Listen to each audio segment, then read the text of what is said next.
Hi, Frederick from Lucky Hunter, here to show you the BD1, the bird distress one from Dan Thompson.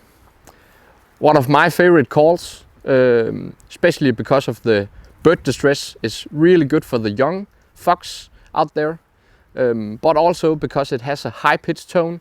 The high pitch will sound like this.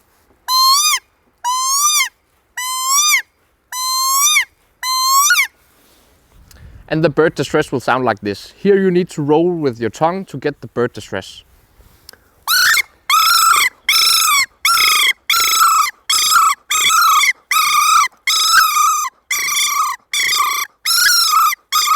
So if you like this sound, go check it out.